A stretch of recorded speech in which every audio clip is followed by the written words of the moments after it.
ഇനി നിങ്ങളൊരു ഷോപ്പിൽ പോയാൽ ഒറിജിനൽ ആണോ എന്ന് തിരിച്ചറിയാൻ ചെറിയൊരു ടെക്നിക്ക് ഉണ്ട്. നമ്മുടെ മൊബൈൽ എടുക്കുക, അതിലെ ലൈറ്റ് ഓൺ ചെയ്യുക. ഇപ്പൊ ബേസ് എന്ന് പറയുന്നത് സ്റ്റീലിന്റെ മുകളിൽ VVD കോട്ടിംഗ് ആണ് ചെയ്തിരിക്കുന്നത്. അത് വളരെ ഭംഗിയായി ഗോൾഡ് കളറിൽ കൊടുത്തിട്ടുണ്ട്. ഇത്തരത്തിൽ കളർ പോകാത്ത ആ ഒരു ടെക്നോളജി വികസിച്ചു വരുമ്പോൾ നമ്മുടെ ഗോൾഡിന്റെ ഒക്കെ വില കുറയാൻ സാധ്യതയുണ്ട്. 18 സെന്റിമീറ്റർ ആണ് ഡൈനിങ് ചെയറിന്റെ ഹൈറ്റ്, 30 സെന്റിമീറ്റർ ആണ് ഡൈനിങ് ടേബിളിന്റെ ഹൈറ്റ് വരുന്നത്. ആ പ്രൊപ്പോർഷൻ കൃത്യമായാലാണ് നമുക്ക്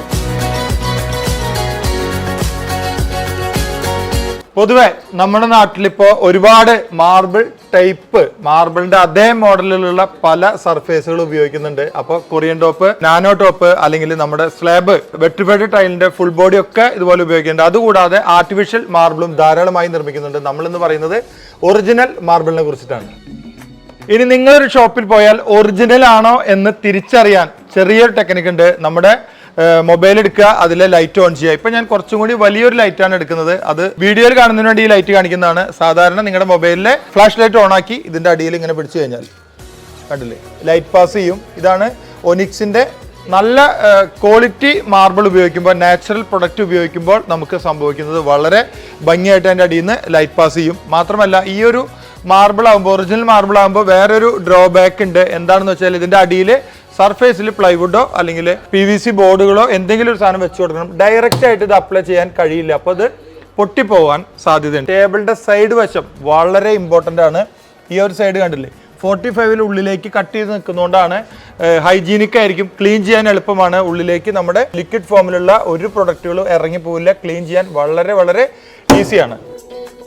ബേസ് എന്ന് പറയുന്നത് സ്റ്റീലിന്റെ മുകളിൽ VVD കോട്ടിംഗ് ആണ് ചെയ്തിരിക്കുന്നത്. അത് വളരെ ഭംഗിയായി ഗോൾഡ് കളറിൽ കൊടുത്തിട്ടുണ്ട്. ബേസ് ഉള്ളിലേക്ക് ഒതുങ്ങി നിൽക്കുന്നതുകൊണ്ട് വളരെ സിമ്പിളായി നമുക്കത് ഉപയോഗിക്കാൻ കഴിയും. നടക്കുമ്പോഴൊക്കെ വുഡന്റെ ലെഗ് പോലെ തട്ടിപ്പോവില്ല. വളരെ ഈസി ആയിട്ടുള്ള മെയിൻ്റനൻസ് ആയിരിക്കും. ക്ലീൻ ചെയ്യാൻ എളുപ്പമാണ്. എപ്പോഴെങ്കിലും ഒരു തുണി എടുത്ത് വൈപ്പ് ചെയ്താൽ തന്നെ ക്ലീൻ ആയിരിക്കും. ഈ PVD കോട്ടിന്റെ പ്രത്യേകതയാണ് കളർ ഒരിക്കലും പോവുകയില്ല എന്നുള്ളത്.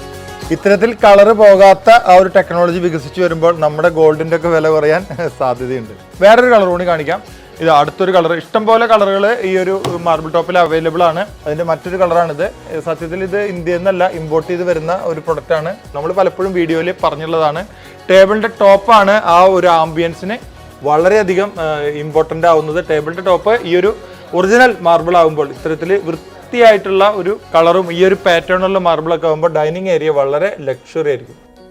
വീണ്ടും പറയട്ടെ, ഡൈനിങ് ടേബിളിന്റെ ഭംഗി എന്ന് പറയുന്നത് ടേബിളിന്റെ ടോപ്പോ മാത്രം ആശ്രയിച്ചല്ല ഇരിക്കുന്നത്. അതിലെ ചെയറുകളും അതിന് വളരെ വളരെ ഇമ്പോർട്ടൻസ് ഉണ്ട്. ഇത്തരത്തിലുള്ള ഒരു ചെയറൊക്കെ ആണെങ്കിൽ ഭംഗിയായിരിക്കും. ഒരു വലിയ പ്രൈസ് ഒന്നും കൊടുക്കാതെ നിങ്ങളുടെ അടുത്തുള്ള ഷോറൂമുകളിൽ ഈ ഒരു പ്രൊഡക്റ്റ് അവൈലബിൾ ആയിരിക്കും. ഇതിന്റെ ഒരു കുഷ്യന്റെ ഫിനിഷിംഗ് കണ്ടില്ലേ, വുഡിന്റെ ഫിനിഷിങ്. ഇത് ഇമ്പോർട്ടഡ് ആണ്. നമ്മുടെ നാട്ടിൽ ഇത്രയ്ക്ക് ഫിനിഷിങ്ങിൽ ഉണ്ടാക്കാൻ കഴിയുമെന്ന് വെച്ചാൽ കഴിയില്ല. വളരെ നന്നായിട്ട് ചെയ്തിട്ടുണ്ട്. ഇത് ടീക്കൂഡിലാണ് ഇത് ഫിനിഷ് ചെയ്തിട്ടുള്ളത്. കണ്ടില്ല, ആ ഗ്രെയിൻസ് ഒക്കെ കൃത്യമായി കാണുന്നത് കണ്ടില്ലേ. വരച്ചതല്ല, ഇത് ഒറിജിനൽ ഗ്രെയിൻസ് തന്നെയാണ്. ക്ലോത്തിന്റെ ഫിനിഷിങ്ങും വളരെ നന്നായിട്ടുണ്ട്. നല്ല ഡെൻസിറ്റി ഉള്ള ഫോമാണ് ഇതിനകത്ത് ഉപയോഗിച്ചിട്ടുള്ളത്. പൊതുവെ ഡൈനിങ് ചെയറിൽ ഇരിക്കുമ്പോൾ വലിയ കംഫർട്ട് ഫീൽ ചെയ്യില്ല. പക്ഷേ ഡൈനിങ് ടേബിളിന്റെ മുകളിൽ ഇട്ടിട്ട് ഇരിക്കുമ്പോഴാണ് ഡൈനിങ് ചെയറിന് വളരെയധികം കംഫർട്ട് ഫീൽ ചെയ്യുന്നത്. കാരണം വെച്ചാൽ നമുക്ക് കൈ വെക്കാനുള്ള സ്പേസ് ഇല്ല. കൈ ഇങ്ങനെ വെക്കുമ്പോഴാണ് സ്പേസ് ഉണ്ടാവുക. 18 സെന്റിമീറ്റർ ആണ് ഡൈനിങ് ചെയറിന്റെ ഹൈറ്റ്, 30 സെന്റിമീറ്റർ ആണ് ഡൈനിങ് ടേബിളിന്റെ ഹൈറ്റ് വരുന്നത്. ആ പ്രൊപ്പോർഷൻ കൃത്യമായാലാണ് നമുക്ക് നല്ല സപ്പോർട്ടോട് കൂടി ഇരിക്കാൻ കഴിയുള്ളൂ. ആ ഒരു അളവ് എപ്പോഴും നമ്മുടെ ഓർമ്മയിൽ ഉണ്ടാവണം. പ്രീമിയം ലെവലിലുള്ള ഒരു 200+ GSM ഉള്ള ഫാബ്രിക്സ് ആണ് ഇതിന് കൊടുത്തിട്ടുള്ളത്. അപ്പോൾ അതിൻ്റെ ഒരു ഫിനിഷിങ്, അപ്പോൾ സ്റ്റിച്ച് ചെയ്താലൊക്കെ ഭംഗി ഉണ്ടാവണമെങ്കിൽ നല്ല ക്വാളിറ്റിയുള്ള ഫാബ്രിക് ഉപയോഗിക്കേണ്ടതുണ്ട്. ലെഗൊക്കെ കൊടുത്തിട്ടുള്ള ബ്ലാക്കിലാണ്. ഇതുപോലെ ലെഗ് കട്ട് ചെയ്ത് കഴിഞ്ഞാൽ എന്താ ഗുണം വെച്ചാൽ ബാക്കിലേക്ക് ചെരിഞ്ഞു പോവാതിരിക്കാനുള്ള ഒരു ടെൻഡൻസി ഒഴിവായി കിട്ടും. അതേപോലെ തന്നെ ഫ്രണ്ടിൽ ഒരു ബ്രാസ്ഡ് ക്യാപ്പ് കൊടുത്തിട്ടുണ്ട്. അതും ഈ ഒരു ടേബിളിൻ്റെ ഒരു ഗോൾഡ് കളറിനോട് വളരെ മാച്ചായിരിക്കും. ഇത്തരത്തിൽ ഒരുപാട് ഫർണിച്ചർ ഇന്റീരിയർ അറിവുകൾ നമ്മുടെ പേജിലൂടെ വരുന്നുണ്ട്. അത് കാണുന്നതിന് വേണ്ടി പേജ് ഒന്ന് ഫോളോ ചെയ്യുക. നിങ്ങളുടെ സുഹൃത്തുക്കൾ ആരെങ്കിലും ഫർണിച്ചർ വാങ്ങാൻ ആഗ്രഹിക്കുന്നുണ്ടെങ്കിൽ ഈ ഒരു വീഡിയോ ഷെയർ ചെയ്ത് കൊടുക്കുക, ഉപകാരപ്പെടട്ടെ.